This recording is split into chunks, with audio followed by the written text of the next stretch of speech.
back for round two. We got Easy Pleasy back, and as always, Jose Shorty Torres. Oh, you're And really having problems with just the introduction now lately, huh? I know last week it was my name, it was my own name, and I can finally get my own name right, but I apparently can't get yours. So I'm Jordy. I'm Jose. Dude, I just turned Brazilian now. Like, this is great. I love it. well, No, this is I feel yeah. like I'm thrown off because I mean I can't have a prompt on the bottom there. It says the perp named Shorty. Shorty. So There you go. yeah, I mean, a purple shorty guy. Yeah, it kind of works out. Well, I got to mix it up every week.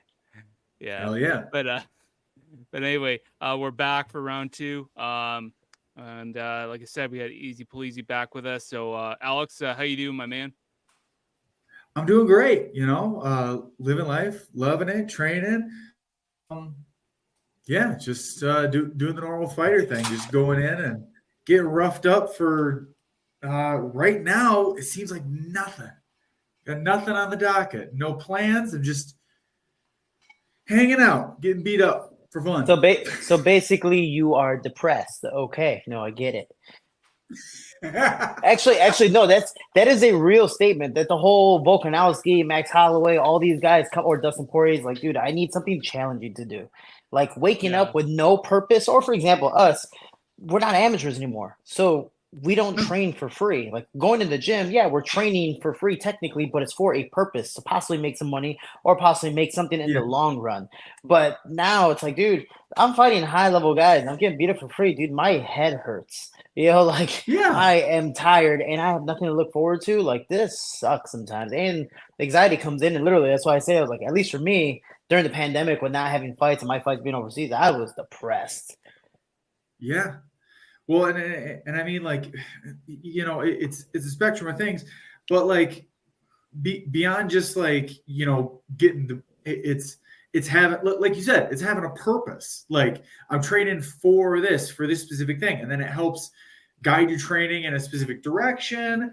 And, it becomes kind of easy when you don't have something on the docket to be like, my thing is feeling weird. So I'm just gonna, you're going through the motions. And sailing isn't the funnest thing in the world. Like you want to sail somewhere. Like you want to see something, but just going in the middle of the ocean, you're like, this is cool. All right, now I'm bored. Like after a while, you're like, I just need something to do. Like let me see a shark. Like let me fight a dolphin for the fun of it. Like let me do something. So it's definitely a process, but I also think anxiety, at least for me, comes in because not just not having anything to do, but you also rely on it. It's not just your career because our career is only so long. And then two, I don't know if you do anything on the side, but most of us, at least at a certain level, we do this full time, and we're on a savings account pretty much. And slowly as the training camp progresses, whether you have a fight or not, you are spending money, and it's like, dude, this sucks. I'm now, running dry on money and even personal motivation to hopefully one day get a fight. So it's almost like a timetable. And then also the worst possible thing that happens is you maybe get hurt during a training camp that you're not even in training camp for. know? So yeah, it's this career sucks, dude. Do something else, please, kids.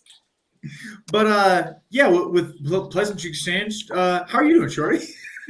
I've been better. I was like, I don't want to talk about it. I just leave. No, everything's good, man. It's honestly, I'm kind of at that point where I was supposed to fight in August. My promotion moved my fight to sometime September.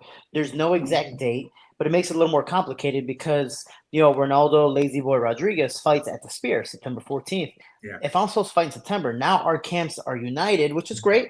The problem is there might be some attention diverted away from a very, very important fight for him. And I'm not saying my fight isn't as important, but he's at the Spear. Like, this is the first event at the Spear. Like, dude, we see that in Vegas. Just walking around, you're like, oh, you feel like the little aliens from Toy Story. You're like, that claw. Like, dude, it's just like it's in awe because there's always something new, and it's cool to see. But I'm trying to figure some stuff out. Like today, we decided to mix up camp and relax a little bit for today instead of Sunday.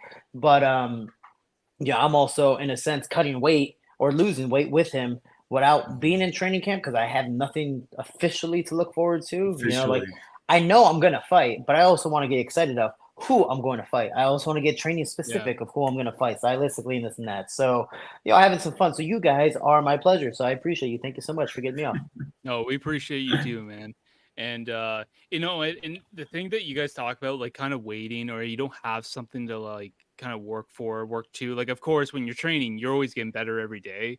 But like even for myself, I don't know if I can relate as much because I don't train like you guys, but even for myself, if I don't have something, if of course, like everybody likes having a rest day, everybody likes having a day, I'm sure, where you can just kind of just chill because shit gets busy. But like for myself, I don't know if I can relate as much, but like I don't like it gives me I don't know if it's so much anxiety, but I don't like sitting around just doing nothing. Of course, like if I have my off day and I need just that, mental break from work or training, whatever, people in general, there's nothing wrong with that, but I only can do it for a very short period of time. And I need, like, as much as I hate going to work sometimes, but I have to go, not just because I need to get paid, man, but it's also because for me, if I just stop, if I'm by myself all the time, I get closed up. I'm by myself. I just, it's not good for me. I just can't. Oh, we Some think of people can do it. the I just dumbest. can't. We think of the dumbest stuff possible. I'll think of stuff I did in the third grade and still regret it. I'm like, no, I should have done this. Like any little thing. But also, Luke, how often technically do you get paid? Like, are you a So weekly guy, a bi-weekly guy? I'm a bi-weekly guy. Alex, when was the last time you got paid? The last fight I had, that's the last time I got Okay. paid. So that was when's the a next month time ago. you're gonna get paid? Next Exactly. fight. That is the anxiety that us fighters struggle with, where Yeah. especially when they tell you like, dude, invest in yourself. You're like, I want to, but I'm also limited. Like I can't to a certain extent. But you also, and something I regretted in the UFC where I should have stayed consistent because those last minute fight opportunities came into play and I wasn't ready, or I did take the fight, but I was like that fat, skinny kid, that like didn't cut weight properly, and then my mental wasn't, I wasn't focused on it. Something I'm getting at Lazy Boy and other fighters, the younger fighters, like, dude, just try your best to make this a career, stay in shape, a lifestyle change instead of the wrestler yo-yo diet, which sadly I fucking hate. But the fact is, you got to stay consistent. And with consistency also comes possibly consistent injuries or consistent times to pay money for whatever, massages, therapy, all this stuff. So it becomes very complicated with this career. And that's why hell, Pantoja was talking about even when he finally became UFC champion, I think he already had 12 UFC fights. He was still working for Uber. He was driving for Uber. It's a very hard process. So, only certain people are privileged to a certain extent to where they can do this career full time. And for the others, like they got to work, or some people, Augie has a family, has a kid, it's like, I don't even got a dog. So at least I'm good right now, but just like some people have a whole family, they have dogs, they have a girlfriend or whatever the case may be. So they spend a lot of money, and it's a process. And that's why like the talk about however you have your stance on Jake Paul and all that kind of crap that he puts out, like when the people talk about online, like how would this fighter throw out all his dignity to go fight some YouTuber? It's like, yeah, and I get it, like I get how it looks, but if any fighter had an opportunity to fight Jake Paul, whether you like the guy, you hate the guy, whatever, you're gonna make like big bucks, and you're loaded. So for a guy who's fighting tonight, Mike Perry, who I know he was doing really good with the bare knuckle boxing, but if he was given an opportunity to fight anybody else who had just as much pull with the boxing, why not?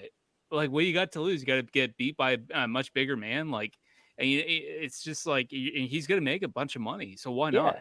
Two things. One, I went to that one influencer boxing fight where like, dude, I'll fight anybody, and almost fought because somebody pulled out last minute. But then two, Alex, you ever seen Tosh.0? Yeah, absolutely. And Tosh talked about Brett Favre when he retired and then came back the next year, then retired and then came back next year. He's like, dude, wait, you're gonna pay me $30 million to be a quarterback for 1 year? Okay, yeah, I'm gonna come back. Oh wait, you're gonna pay me $10 million to be a backup QB? No, yeah, I'll come back. Wait, you're gonna pay me $500,000 to be a practice partner? No, yeah, I'll come back. It's like, yeah, of course, dude. Yeah. Like, I might not be starting, but dude, this is one. It's something I've been doing since I was a little kid, and then two, I'm making a fuck ton of money. Like, why not? Yeah, Sure, why not? Well, then just what we were talking about earlier, like, it's something that we've been doing for a long time. That we're if you're in this if you're in this as a career, that's just something you kind of like doing, and it gives you kind of whether you're fighting like good guys or in like a reputable league and making your way up to a championship, or you're beating up YouTube stars, and I mean, at the end of the day, you're getting in a cage or a ring or whatever for money. Yeah. Exactly. The hardest part about both of those, no matter what, because this happened to me doing a jiu-jitsu competition just to stay active, is sometimes you want to be active, just move around, have some type of purpose, maybe even cut weight to reach a specific goal for you mentally. I did a tournament, I won, but in the process, little I know, I tore my MCL and it was out for like a year until I was able to fight again.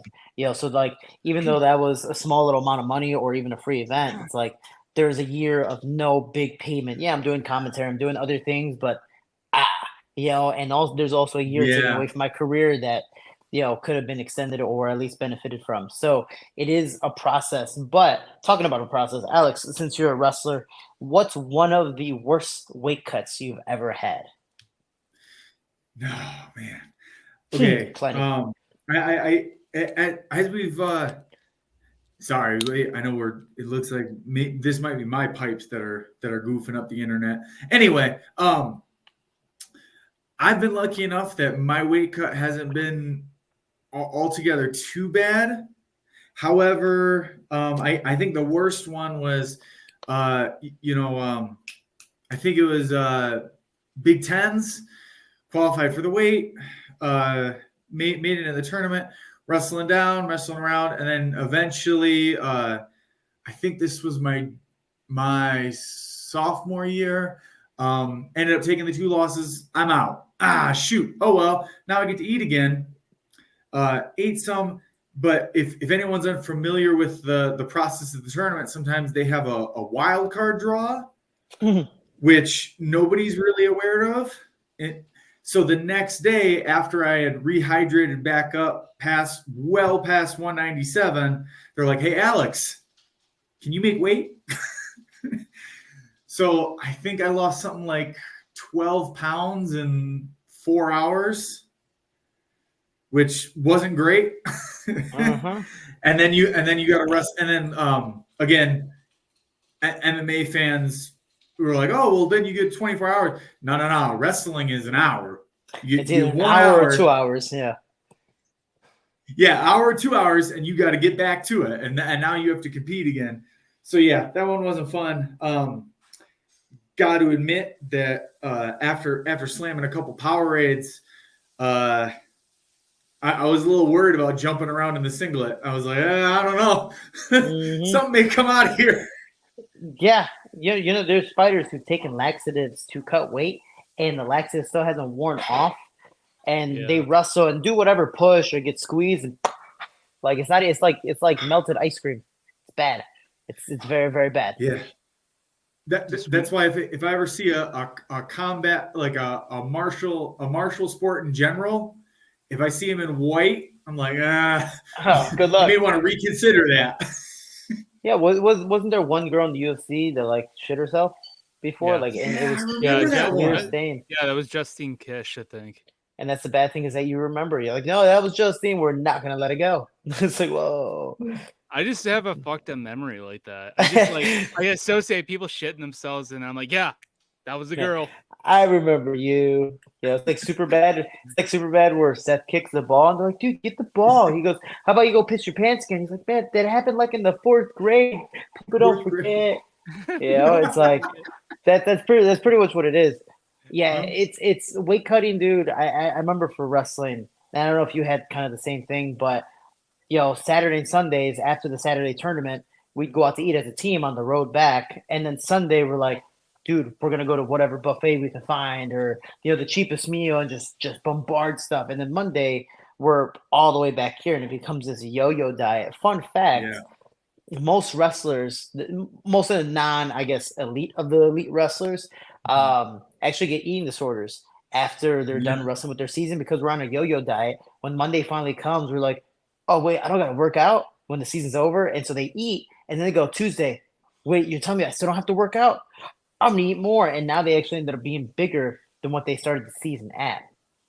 And lastly, with the whole 1 hour, 2 hour thing, I don't know if you know, Alex, there was the reason why they started that was in 1997, or around that date in the late 90s. basically 3 wrestlers died, and they were all freshmen the very first year they were wrestling in college because they decided to wear sauna tops, go in the sauna, and like bring in a bicycle or just move and work out by themselves, and they all pretty much passed out and died. I think one of them died, 2 of them died of a heart attack, and I can't remember what the other one died of.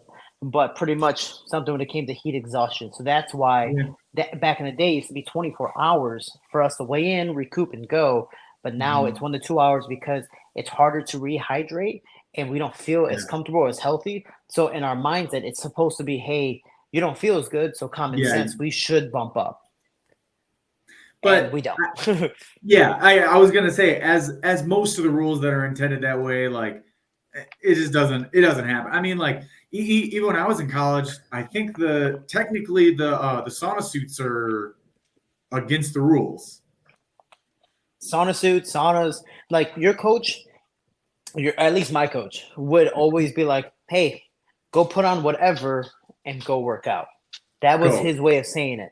Pretty much. He legally, NCAA wise, he can't say, go put on your sauna suit, go to Gold's Gym and go in the sauna, or do whatever. He was just like, hey, go put on whatever and go work out at Gold's. And I hear they have hotter rooms. Like he had to word it properly so he wouldn't, be fired or whatever. And then too, to go on that, our coach would always say, hey guys, when you're done with your gear, like wink, wink, the sauna suit, make sure you're taking it home because, guys would throw it up over in their locker to dry out. And if somebody sees that, that's a no-no. Yeah. And they would recommend whatever stuff possible. And it sucks. But, my coach, again, every coach is very different.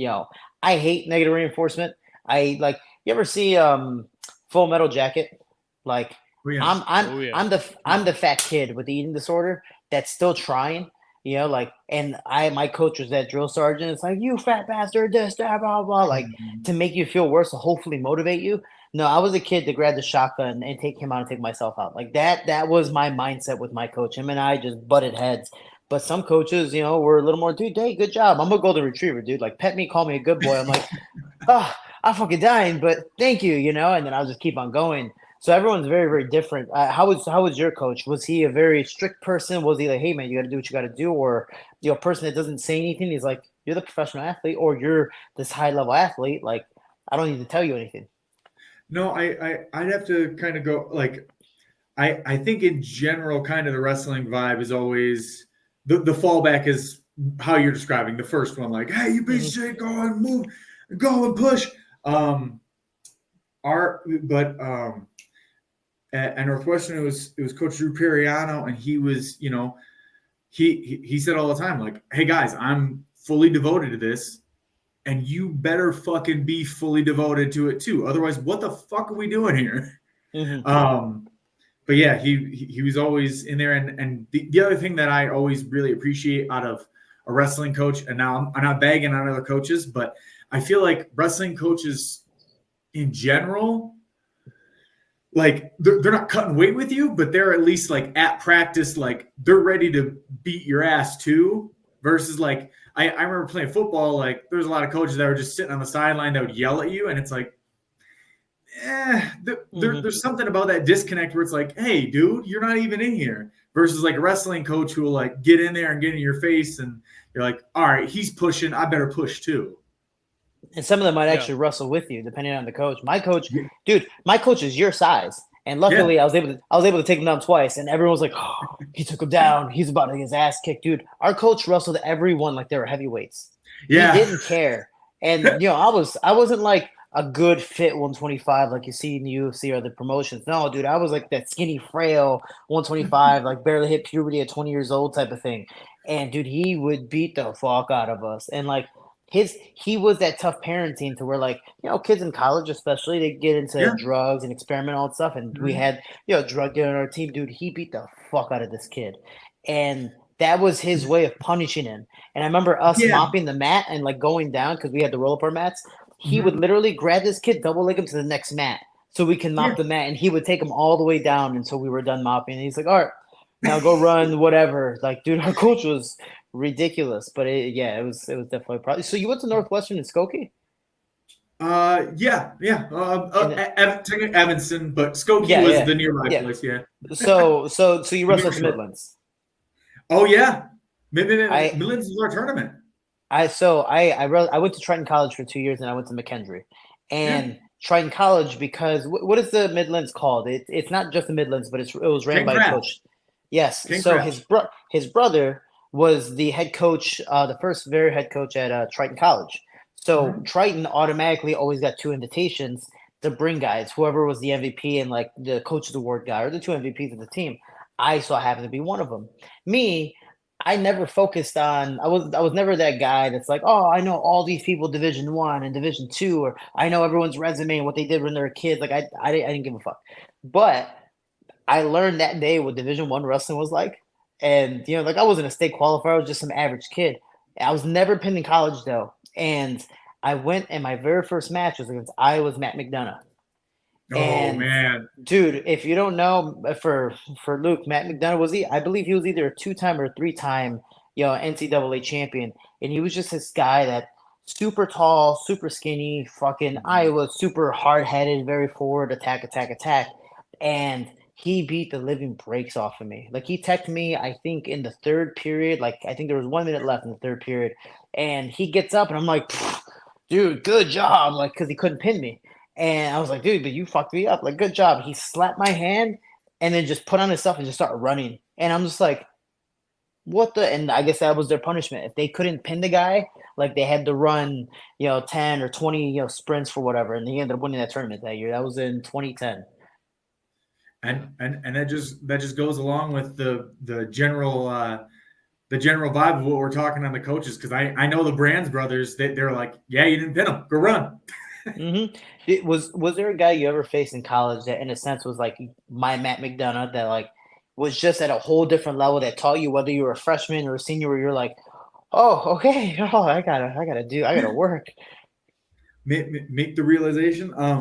I was actually, let's see, I got lucky enough to at an earlier tournament. It was an off season one, but I got to wrestle U.S. Olympian Jaden Cox.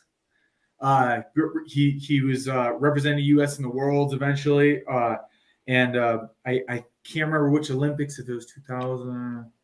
I'm gonna goof it up. Really good wrestler. Yeah, beat the brakes off of me. And like my, I was always like, oh yeah, I'm gonna get in and I'm gonna like rough and tumble with this guy and we're gonna lock up and it's gonna be hard. He took me down so easy. He took me down so easy that like I got up and I was like, wait, what happened? He scored on me? Dude, it's one of those where you're like, where are they? And they're just behind you chilling. You're like, what the? It seems like an anime or like a cartoon. Like it's stupid. I went to Dagestan, and I think this is for me because I'm a judoka, so I don't mind standing up and letting somebody take my leg and sweeping them and stuff like that, and I have a lot of fun with it. And I went to Dagestan. The only problem is they're all sambo like world champions. So Yeah. the team that I'm at it's primarily all wrestling, but they're now like getting really, really good at striking, which is pissing me off. But because I'm getting hit a lot, dude. But when I go there, I wrestle with some of the guys. I remember the first time I was there, none of them speak English. No. None of them. So they're just like, oh, let's go. And I remember one guy fighting at 145, and now I'm a bantamweight. So it's like, oh, I'll move with you, whatever. You're just a little bit bigger, but I don't care. And dude, you as a wrestler, and a high level wrestler, you can tell when somebody's playing with you. You can Yeah. tell when somebody's toying with you. I'm like, this motherfucker's like, he's good. And he was doing what I usually do to people. He's just sweeping me, like super nice, light sweep. I'm like, motherfucker. And then I went with the next guy and pretty much same thing, but it just got worse. I was like, God damn it. Then after, they're like, Shorty, how did you like going with those guys? I'm like, oh man, I'm glad I'm doing my training camp here because I was fighting like multiple times Sambo world champ Ali Bagotinov. So I was like, oh, I'm Yeah. glad I came here because this guy is going to be tough. And they're like, those guys strikers. I was like, hmm. They're like, Excuse me? those guys don't do wrestle. They only do striking. And I was just like, what? Like this wasn't a size thing. They just beat the fuck out of me. You could tell it was just playful. And I was like, oh, this is gonna be a great camp. So I need to go back. Great camp. Yeah. When you were doing wrestling, you guys were talking about like coaches and how some coaches coach differently. Did you ever like have a coach that was so hard that kind of like a J.K. Simmons from Whiplash, swearing, carrying on, and slopping around and shit like that. Yeah, I mean, hard ass, but like a I'll, dedicated coach. I'll go first. For me, it was my McKendry coach. Him and I butted heads so much, and I'm a person that puts my foot down, dude. Like after a while, I'm like, this makes no fucking sense. Like if it comes to health wise or whatever, like this now makes no sense. I get when I'm being, pussy or whatever the case may be. All right, man, I got to get back to work and do whatever. And given I was younger, so maybe a little more hard headed and less understanding, but him and I butted heads so much that I was in a full ride. He slowly started to take alternatives and take away some of my scholarship. Me, I had academics, so I was fine. But he slowly pulled my housing. I was smart and applied to be an RA the same year. So I ended up being an RA and my housing was free. So go fuck yourself. So I was like, oh, yeah, you got to take my housing. That sucks. Literally, no, I just became an RA. So I was like, haha, got you. But the next year, I ended up losing I ended up beating the national champ to be by tech fall. And at the end of the year, dude, I was so burnt out. Like I lost him by 1 point. And I was like, I don't care. And then they're like, oh, well, let's go for your senior year. I was like, oh, I want to bump up 33.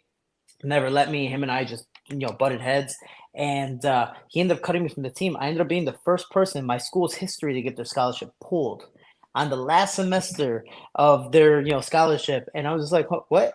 You're going to pull, for me, it was $45,000 a year to graduate or to go for the full year. So whatever half that is, 22.5, whatever. But I ended up having to take my coach to court. That's how hard-headed my coach was. Wow. And I won because I wrote my own appeal letter and all my reasons behind whatever I did. And I was able to win, get my money back. And I was like, dude, I'll still wrestle. Worse was worse. Like, I'll help these guys out. Like, I don't even have to wrestle for the team. I'll just come for practice to help you guys out. And nope, him and I butted heads. It was a great time. Yeah. What about you, Alex? Yeah, it was trauma. Man, that's a lot more interesting than mine because I've said before, I'm just a good soldier. Like if the coach says something, I'm like, yeah, you're the coach. It makes sense. The only interesting part of mine was I think that there was a point in time in my college career where the coach is like, hey, Alex, you got to, focus up and get right. And I'm like, yeah, I got to focus up and get right. Coach is absolutely right. And I think with the expectation of him and then of myself on top of me, it was starting to build. And I was lucky enough to have an assistant coach that was noticing like, hey, Alex, I think this is causing you to get in your head a little bit. The expectation of, us as a coaching staff on top of your expectations of yourself. And he's like, Alex, remember, you're a wrestler. Yeah. And you're getting paid, you're on scholarship and all this. And, as close as a college athlete is to a professional athlete, he's like, I understand all that. But at the same time, you wrestle because it's fun, right? And I go, yeah. And he's like, go have fun.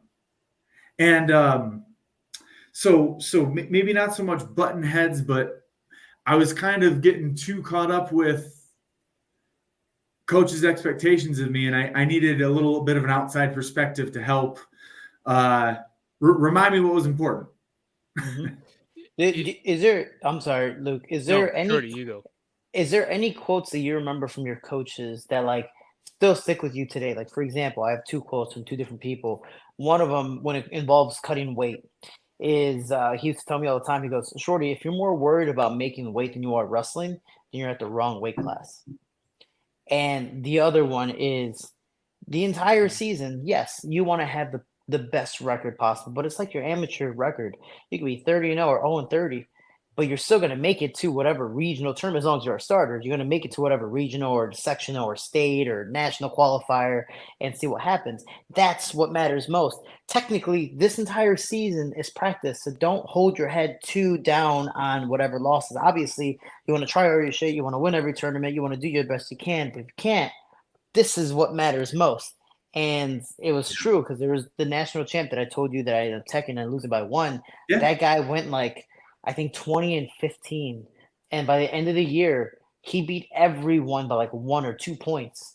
And I was just like, no offense, no one expected you to win. And he won it. It's just like, Go fuck yourself, but good job. You know, like I'm like Yeah. I look like Mario at the end of I look like Mario at the end of Super Smash when like he loses and he takes second place. Yeah. Like that's is there any quotes that you remember from your coaches that still stick with you today? I do gotta say that first quote, if you're so worried about making the weight, I think that applies to our sport now as well. Mm-hmm. There's too many guys that it's I say all the time, like, you know, you got to focus on the fight, not the lead up to the fight, the cutting weight. Yeah. But I don't want to steal too much of your quote. One that I really liked, and this was not out of a head coach, but out of our assistant coach, actually Iowa guy himself, Jay Borchell, and he was a big fan, you know, of. I mean, there's all this catch up in wrestling, and there's all this thought about like, oh, you score, and since it's open scoring, so like you know who's winning and who's losing the whole match, and sometimes they'll get in the guys' heads, and sometimes, you know, guys will kind of ride that score out. But what he said is don't get in your head about it, because if you shoot, you got to keep scoring. If he shoots and scores on you, that's just another chance for you to get up, score, and then take him down. And it's just kind of it's good advice in general, but also like there's a little bit of a psychological element there of like, hey man, shit happens. You know, it's that equivalent of it. Shit happens. You got to move on and keep going forward with the game plan, and that's always kind of stuck with me. Luke, I like it. Well, and the thing I wanted to add in about coaching is that, like, I think like to have a good coach, I believe that a good coach can be a hard coach, but can also be a fair coach. And I feel like if you don't have a coach that, I think every coach is there for you, whether you're paying them, whatever, you have a long relationship with them or whatever. But I feel like if you have a coach who's not just there, like, yeah, you pay me, okay, I'm gonna coach you, I'm gonna get you to the fight, I'm gonna get you through the fight. But when you got a coach that's there that wants to challenge you, that's the coach's job. Like if everything's just going smooth, then I mean, there's something not right. And I feel like every coach is gonna find something because everybody's got something to work on. Like I think like when I did my show, my coach, I don't really have an exact quote or anything that he ever said. Like there was like that repetitive shit that we would train together as well. Especially like during like he would also show me certain things because I mean the guy was like overall Ontario or Canada, and so for him like there'd be things like we'd be whether we were doing legs, training legs, or doing something, he'd be like, I hate losing. I hate losing. You don't want to lose. And he's like, I don't want you. He's like, I know you're fucking tired. He's like, there was a exact thing. It was something like, I know you're fucking tired, but you're gonna be tired on stage, so do it now. And Yeah.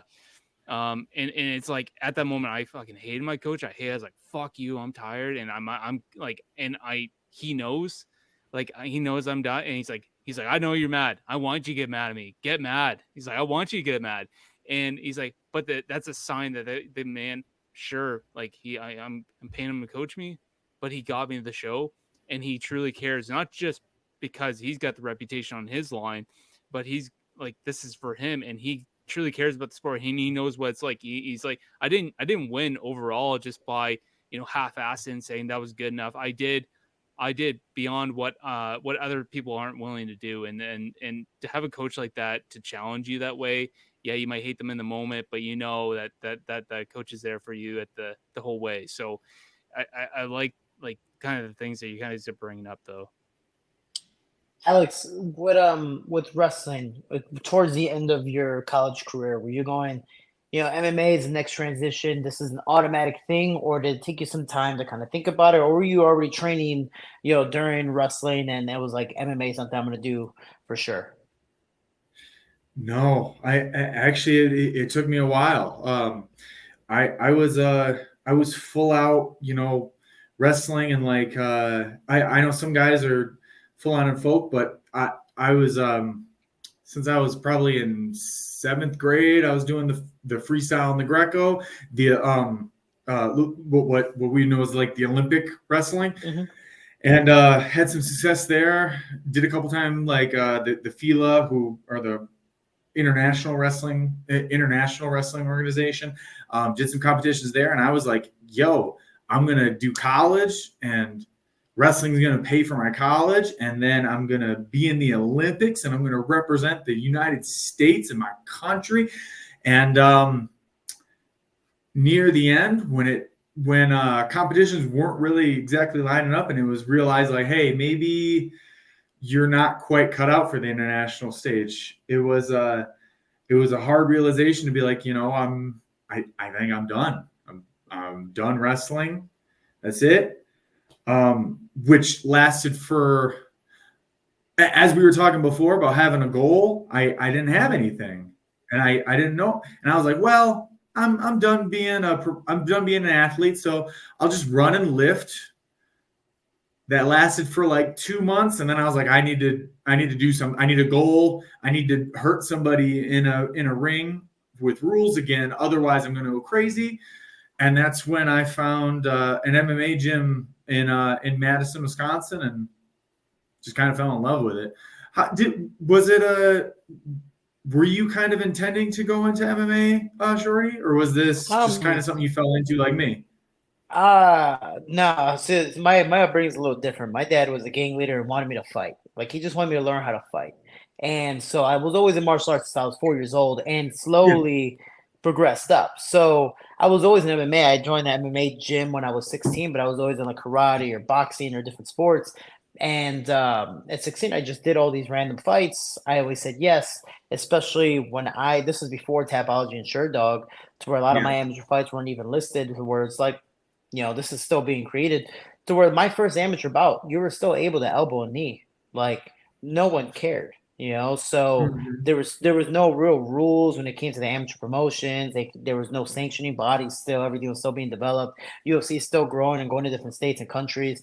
So for me, I was like, oh, I'll just fight. Even in college, my coach said, you can fight, but it has to be in the off season. Automatically has to be in the off season. But for me, if I didn't have a tournament that weekend, I would go to St. Louis and drive. And that's actually how I know Joshua Augustine, because he's from St. Louis. I would drive to his gym and go train with him and the team spar. Same thing with Charles Johnson and Violent Bob Ross. I would spar with all those guys and then come on back and then go wrestle throughout the season. Once season was over, I was like, okay, cool. I had something to do. And that's actually the only reason why I'm not small and round. Because if not, dude, I'd be like I'd be like Chancho from Nacho Libre. Like I'd be the small little like round kid, you know, like enjoying life. But I decided to do MMA. But I naturally, when I graduated college, I wanted to be a nutritionist because I struggled with weight cutting so much. But MMA picked up so well. Fun story. I was in the Middle East and I was wrestling with Habib. And me and Habib are going back and forth and just having fun. You know, he's playing with me and teaching me. And the owner of Titan FC was like, who the hell is this kid going with Habib? Like, he's kind of holding his own. He's not doing bad. And Habib and I are getting along and having a good time. And he's like, hey, kid, you want a 4-fight contract? Are you going pro? I was like, yeah. He goes, cool, fight for Titan. So immediately, right when like months after I graduated from college, I got signed to Titan FC. So I was like, oh, might as well do this. And I was able to find sponsorships really well to where I didn't have to work after college. So I was debt free. So immediately just joined MMA, and so far, knock on wood, you know, it's still going well to where this is my full-time job since I was 23 years old. Shorty, what was your experience with Titan FC?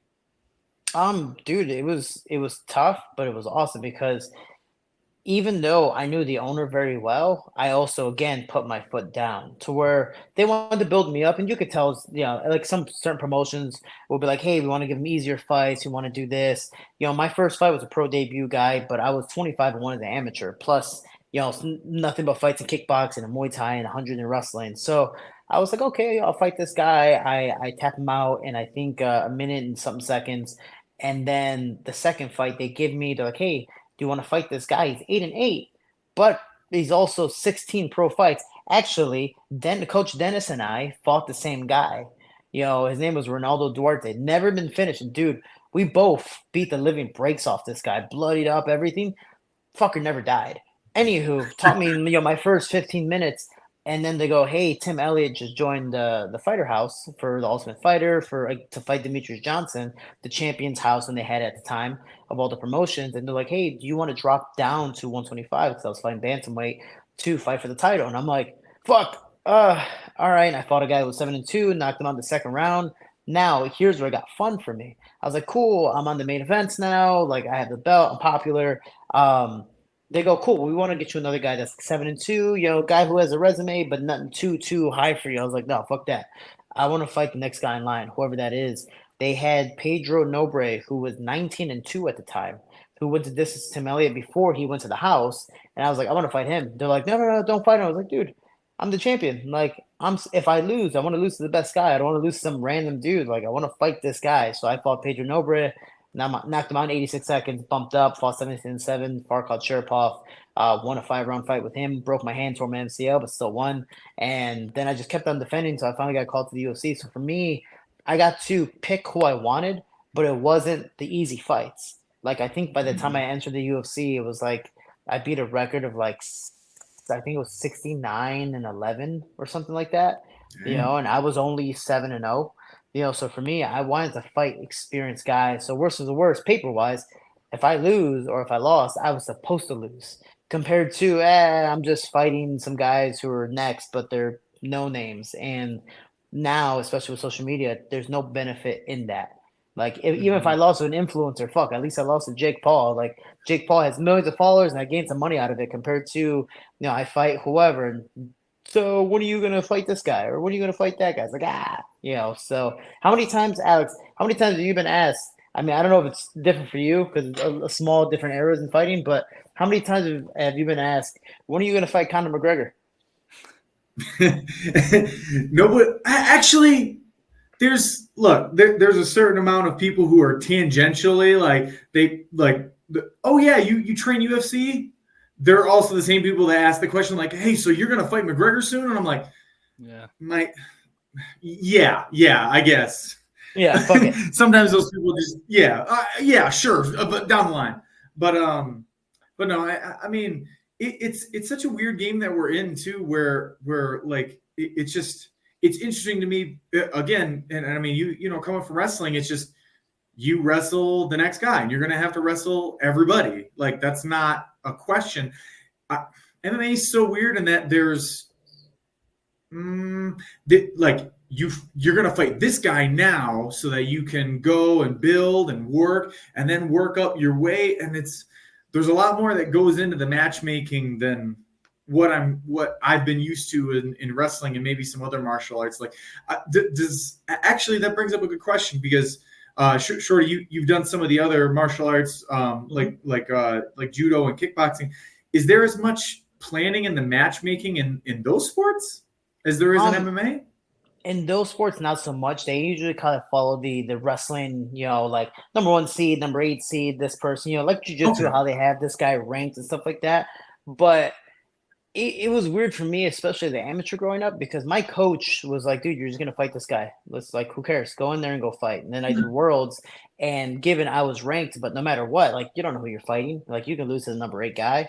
Like, again, your last fight, now technicality, you weren't supposed to win, but look what the fuck you did. Like you won and you made an upset. So just like in wrestling, that happens all the time. So for me, it was always just kind of like hopefully train and be prepared for everything and, hope for the best. And obviously you show up mentally and you perform.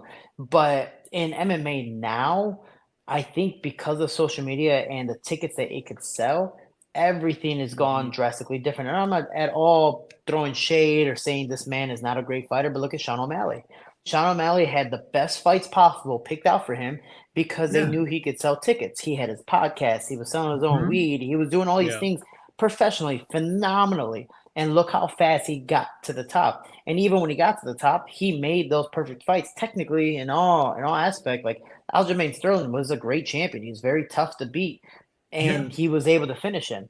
Like that was, I think, Sean O'Malley's real test to be a champion, and he did it. So you can't at all say anything. Same thing with what was the former champ, Russian guy, little dude. Luke, this is you. Little guy, little Russian guy. It was Muhammad Mukayev, maybe. no. No. Bantamweight. Go Oh, on, go on, go on. oh, bantamweight. Come Oh, on. jeez. Petrian. Khabib? Petrian. Khabib. Petrian. Come on, dude. So he beat Petrian, and that was like, oh Oh man, my god. Sean O'Malley is How did doing I his forget? thing.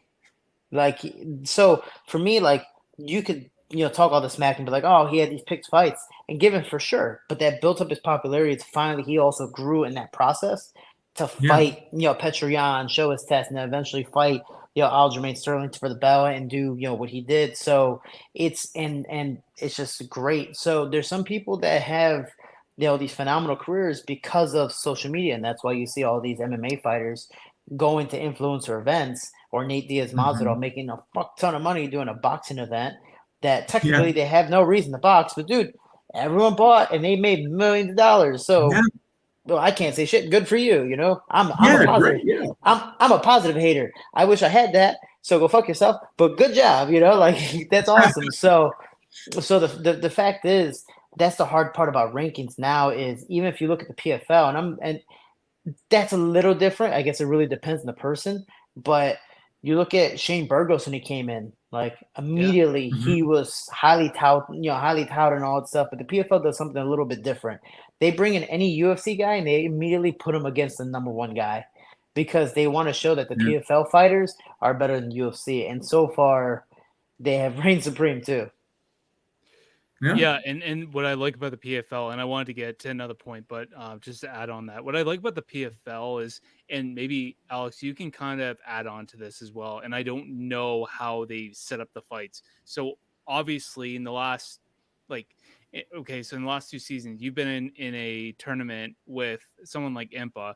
So I mean, like, do you know how they set up who's gonna fight who? Because I'm not saying that there's any easy matchups, but I would hate to think that, say 1 year you're fighting so-and-so, and then next year, their first fight, you guys the same guy. Like, it must get old after a while. So how does that work? Man, now I feel like I'm lacking on this part of the show because I'm not 100% certain. No. From what I've been told, the regular season is just kind of a grab bag. The one thing I will say is that I know that I was in it with former welterweight, moved up to light heavyweight in Sadi Boussi, and I was just told from Sadi Bou, and he's like, we're not going to fight in the season. If it happens later in the playoffs, we'll do that. But like as teammates, they're not going to match us up.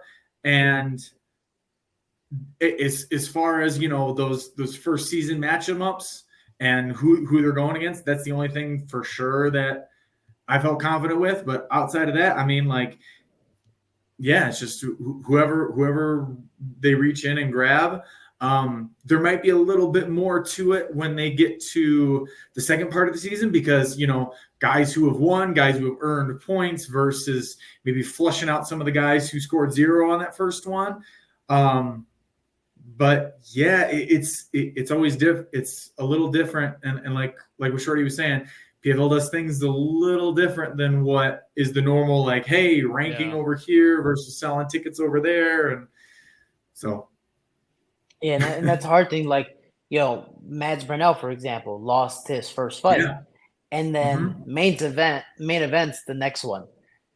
So it's different of how they do it, but they also want to highlight certain people. His opponent was already guaranteed to make it to the playoffs, and his opponent was also guaranteed in his head to win the fight. And Mads Burnell, the Mads Burnell body, which I've been making fun of the entire time, the whole sideways beer belly thing, has been phenomenal. And I've been loving it. And he's going to punch me in the face one of these days. But with that being said, it's like, I don't know. This is just my mindset as an athlete in general, at least for MMA, is my mindset is I'm going to be champion. So no matter who I fight, I'll do the Max Holloway and beat everyone in the weight class if I have to make it to the top. There's for sure people I don't want to fight first. But dude, if I got to do it, and then also with the friends thing, when you're saying with Sadabu, it's like, hey man, like if we got to fight, it's just business. It's nothing personal. Yeah. Fuck, if you win, buy me a drink. If I win, I'll buy you a drink.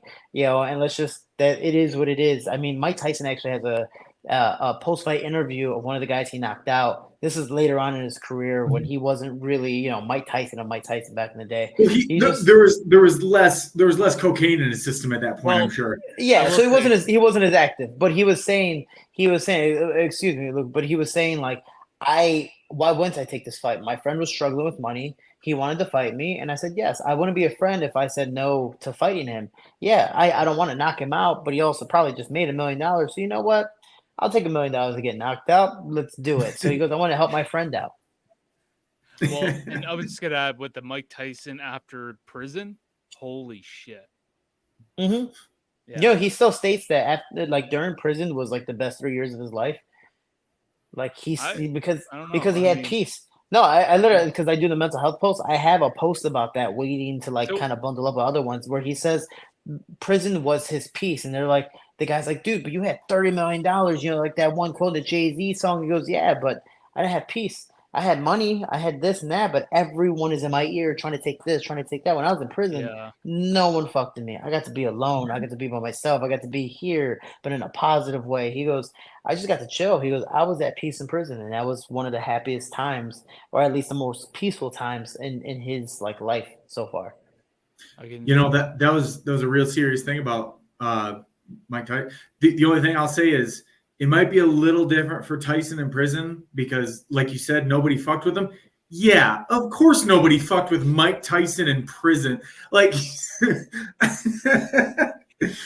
that may not be everybody's prison experience.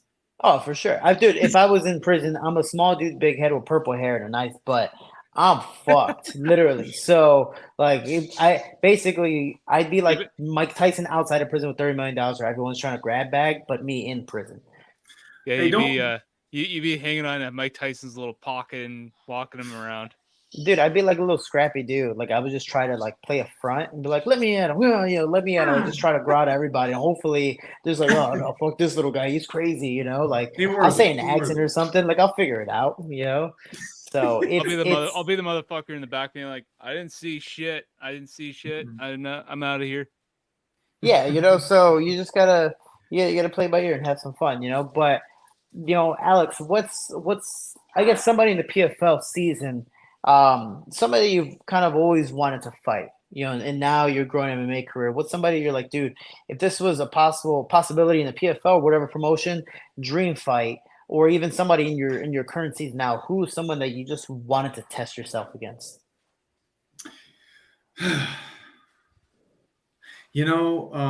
As I said before, I'm like when we were talking coaching, I'm a good soldier.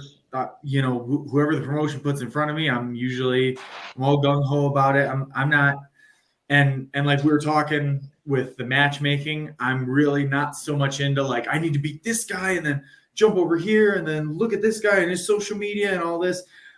With that being said, I was a previously Bellator guy and now current Bellator champion of light heavyweight Corey Anderson. I think that could be a fun fight for me. And this is nothing against Corey as a person. I just think that we're actually from a really similar place geographically. And I think that there's a lot of people that are fans of mine from back in my hometown that are also fans of his. He went to a high school right across the border from where my high school was. He wrestled like, I think, just a couple years outside of when I was wrestling. So like when I was a freshman, he was finishing up, and like people were like, "Oh yeah, you're a great wrestler. You're just like Corey Anderson." And I'm like, I'm making my own thing. Come on. Mm-hmm. So, but now that we're both in fighting, it could be a really cool matchup, and just something that would be real fun for some of the people back home in my hometown of Beloit, Wisconsin. So, yeah. Man, I've noticed that when I get onto the tangents, you guys have a lot better way of finishing off your thoughts, and I just kind of drift. Hey, you're our guest. You say whatever you want. We're just drift away, man. You do whatever you want. You do whatever you want. No, it's definitely part of a process not to rant or go off on tangents, dude. I'm ADHD. Like I actually got my girl walking around grabbing stuff, cleaning, and I'm like, my eyes are like trying my best to focus on this, and I'm like, Bro, you got two shit. people that are ADHD here. So like, Yeah, I've been so like, it's my phone not good at all. has been lighting up a couple times. There was something about this kid, this Canadian fighter, and his thing keeps popping up, and I'm like looking at the screen, and the thing, so my eyes keep looking down. I'm like, fuck off. Like I'm trying to Yeah, keep no, my eyes on the screen. it's definitely a process. Yo, so I guess right now all you're doing is waiting. You're just kind of trying to figure out what's next, and are you doing a match right now and trying to call people out and see if you can fight during the playoffs, but obviously kind of the exhibition matches? Yeah, it'd be nice to get a couple exhibition matches. Right now, the holding pattern is how do I want to say this? A little heightened, just because my current manager is taking a little breather, and so he's not around to make those calls. And if I were to call somebody out, they'd call him. He's up north in Wisconsin somewhere, so we're just waiting on it for a little bit and see kind of the plan, because like again, as we were talking about, there's a matchmaking in MMA. And right now, since I'm not in the season, I'm not in the playoffs, now there's a little bit more of that matchmaking. And as I've stated, I'm not super comfortable with it. And so I'm going to let somebody who's maybe treading those waters kind of guide me a little bit more as far as, who we're going to fight next. But yeah, holding pattern, and, now's the time that we can work on some skills in the gym. Oh, for sure. Shorty. And I mean, I'm just trying to fight whoever swings at me. But for me for you again, the whole Mads Burnell thing. He's like, yo, I'll fight Shane Burgos right now. No disrespect, but I think it'd be a fun scrap. And then, given the fight didn't happen, but he ended up finding somebody else that was in the season that so happened not to make it to the playoffs. Again, like you, was 1-1 and beat the number one seed, or beat a guy who made it to the playoffs, and they're just kind of like, so hopefully, hell, see, I mean, this is at least my recommendation. You do whatever the hell you want, but do something like Mad. Like, hey, no disrespect towards you, but dude, it'd be fun to fight and get an extra paycheck and build up our name a little more. Let's try it. Your manager hit up my manager. We'll have some fun. Do you verbally agree, or build up some hype on social media of whatever little way possible? I know you don't seem like a confrontational guy, and it's not technically confrontation, but it's one of those like, hey man, do you want to make some money? Like it's kind of more of the thing, of like, you punch me, I punch you, we have some fun, I'll wrestle you, you wrestle me, whatever, we'll play cat and mouse and we'll see what the cat is and just kind of go from there. It's for me, at least a part of Brave, it's harder for them to find me fights, not because people don't want to fight me, they just want to find the proper event to put me on, because it's overseas, not in the States. They want to put me more in Latin-based countries or maybe in the Middle East. But right now they're all in Europe. So I'm like, fuck me. So it's a process where everyone, the opposite, is calling me out, but it's a promotion that sometimes wants to find the proper event for me so they can monetize it the most they can for themselves as well, which I get, but I'm like, oh man, I'm spending money. I'm broke. Like I'm in Vegas. I don't feel like going to gamble or do some shady stuff. So it's definitely a process. But with that being said, you see me in a singlet on Monday and just trying to practice and trying to go from there. Yeah. Question: what's your funnest singlet? What's your most fun singlet that you've ever worn? Like whether it's in practice or back in the day in college or in high school. What was your favorite singlet? Oh, one of my favorite ones. Actually, it was after the high school season, and you're doing some summer tournaments. You're hanging out, and you're not exactly making weight anymore. So you're just maybe a little pillowy. Whatevs. It's all for fun anyway. Me and my high school coach, we went down into the basement of the high school where there's the cages where there's all the sports. The sports have like the storage, whatever. Anyway, we go into the wrestling one, and we found some of our schools retro, maybe a little bit too nice of a word for the singlets that we found. They're made of a different material that was closer to cotton. Like the best way I can describe the this, real thick material that doesn't really even stretch. yeah. Like you can even smell it. You're like, oh, it doesn't even smell bad. It's just the material. It's just the material. And the thing is, for again, anyone who's, I mean, Shorty probably knows, but Luke, I don't know if you know this, but you know how basketball shorts back in the day, they were a lot higher up, and yeah. The same thing happened with wrestling. The singlets, if you think the singlets today are pretty revealing, man, those 70s singlets. Mm-hmm. And I mean, like it was almost like just a strap and a low cut. You ever seen Borat? It's kind of like that. Yeah. Yes. It's like a one piece. Yep. Yes, it's very similar to that. How low it goes. It goes that low, except then it's just like. I mean, in Borat, it was a little more accentuated because it was straight down with the thong bikini. But, like, it was like a little square down there. That was basically it. And that was probably my favorite singlet because I would go to these summer tournaments and that thing. And, and again, you know, when you see that guy in the strange singlet, either one, he's messed up and he's going to, like, lose right away, or he's the top. No middle guys. You don't take third place in a singlet like that. Yeah, that's either first or you're here for a hot dog and you're leaving. It's a singlet like that, double knee pads, colorful shoelaces, some pink shoes, like something different, you know? Like if you stood out, you're either the best or you're the worst. There's no in between. And it's really weird how that works, but that somehow always works. For me, it was my high school, we had a championship singlet and they were super old. So that's why I was like, oh, dude, I know the material. Also, ours weren't that old. Ours are pretty much, back down to the solar plex.